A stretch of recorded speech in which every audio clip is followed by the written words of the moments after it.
जय माता दी समस्त को देवांजलि कुकिंग चैनल को स्वागत करुच्ची सांग मैंने ये रेसिपीटा मु बहुत गाड़ी शुणिकी आपण सहित सेयार करुच्ची कहीं सबू जिनस को मु चिली बनी था मत चिली आइटम बहुत पसंद तो हजबैंड आनी कदली आटा को कदली चिली आपण सहित सेयार करने आमती मु भी खावाई बनैली आउ बहुत गाड़ी चुणिली हेल्ले कौन करेंगे लास्ट को मत ही है एत बढ़िया लगे भाविली आपण सहित सेयार कर दिए आउ नेक्स्ट आउ बनैबिनी बेकारटारे मु बनाऊँगी गाड़ी शुणुची आउ से माने खाई दौरान से चलतु ताहले स्टार्ट करवा देखो ये मुझे कंचा कदली नहीं जाइए निज परिमाण अनुसार आप कम बेसी करेंगे तापर भल भाव चोबा छड़े भाया पतला पतला आकार काटी नवा ता द्वारा भल भाव सीझीज आउ सांगे सांगे आप पानी रे याकू बुड़े देबे तापर आम गोटे जगह को या छाणी नवा जिते बड़े आप गोलेबाई चाहिए मसला से को ही छाणे ना पानी रे देइथिबे तापर आम स्वाद अनुसार या ऊपर लुण देदेबा जी कदली को दरकार से देवा तापर देदेबा हलदी गुंड लंका गुंड आउ देदेबा एथिरे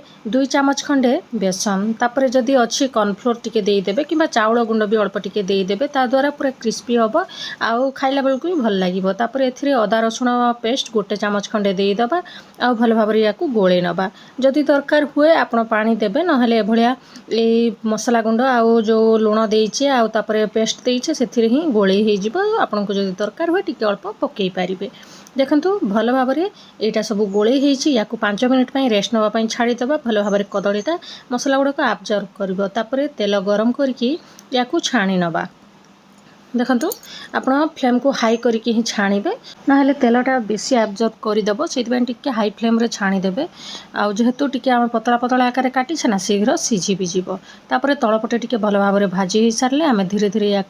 एमती गोड़े नवा चारिपटे जमती भाजी हो पार सांग मैंने आशा करुच्ची ये रेसिपी आपण को पसंद आसो आभलिया थे आप निहाती बनईकी खाइबे तापर कदलीटा एभलिया नाली पड़ी आसिले बा सीझी आसिले आम या काढ़ी नवा आउ सांग मैंने आपण मैंने एभलिया नॉर्मल भी खाई पारिबे या खाली पार्टी भी खाई पारिबे बहुत भल लगी थाए आउ मु एभलिया छाणु छाणु अधा अर्नब खाई दे बहुत भल लगी थाए एभलिया आपण नॉर्मल भी पखाड़ सहित खाइबा पई एमती चिप्स करि पारिबे कदली को देखंतु सेही पैन रु बहुत सारा तेल अछि ताकू काढी नबा अल्प टिके तेल रखिकी तेल रे दे देबा कटा रसुण को पूरा छोट छोट कर काटिबे फ्लेवरटा बहुत भल आसी थाए रसुण अल्प टिके भाजी हे आसिले आम एथिरे दे देबा कटा पियाज आउ कैप्सिकम जदि कैप्सिकम नाही आपण खाली पियाज रे मध्य करि पारिबे आउ एबे आमे याको किछि समय भाजी नबा बेसी समय भी आमे खोला रे भाजीबानी काहेकि ना पियाजटा नाली पड़ी जिवो आ पूरा मिसी जिवो सेति पई हमकु याको सिझेबा पई पड़िबो आउ किछि समय भलिया गोळै सारला परे आमे अल्प टिके लूण दे देबा सॉफ्ट रहिबो पियाजटा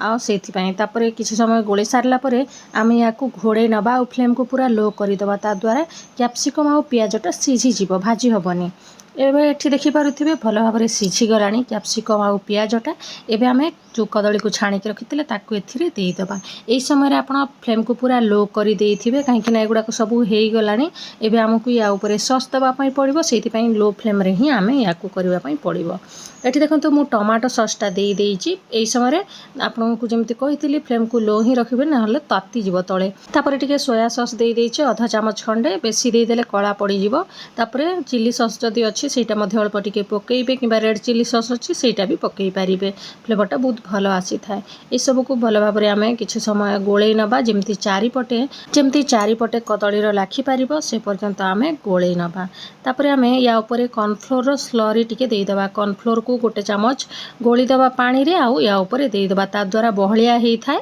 आउ आपण चाहिले स्किप भी करि पाइबे ए प्रोसेस को टिके बहलिया सुंदर बहलिया हेई थाए पूरा खाइबा को भी भल लागि थाए आपण चाहिले स्किप करि पारबे कॉर्नफ्लोर स्लरीटा को एबे हमकु भल भाव रे याकू मिक्स करबा पई पड़िबो तापरे या ऊपर आमे अल्प टिके गरम मसला जति अछि सेटा पकेइबे किबा जदि मैगी मसला अछि अल्प टिके ताकू मध्ये पकेइ देबे तापरे आहुरी किछि समय भाजी नबा आशा करूची संग माने एई रेसिपी आपण मानकु पसंद आसीबो आ घरे निहाती ट्राई करके मते कमेंट करबा पई मध्ये भूलिबेनी एबे जो पकेइली सेटा होची विनेगार एई सब को बैलेंस करबा पई टिके खटाळी आपण आनिबा पई मु देई देइची आपण चाहिले या ऊपर लेंबू रस मध्ये अल्प टिके देई देबे चटपटा फ्लेवर दबो तापरे बहुत सारा एथिरे धनिया पत्र देई देबा जदि अछि पुदीना पत्र मध्ये अल्प टिके पकेइबे आउ याकू गोळे नेबे एबे हमरो ए कदली चिलीटा पूरा पूरी प्रस्तुत हो गला याकू गरम गरम खाइबे तार मजा गोटे बहुत भल आसीबो देखिले तो रेसिपी पूरा रेडी हो गला आपण याकू बने कि मते कमेंट करबा पई जमारो भूलिबेनी देखा हबो नेक्स्ट वीडियो रे गोटे नवा रेसिपी सहित थैंक यू।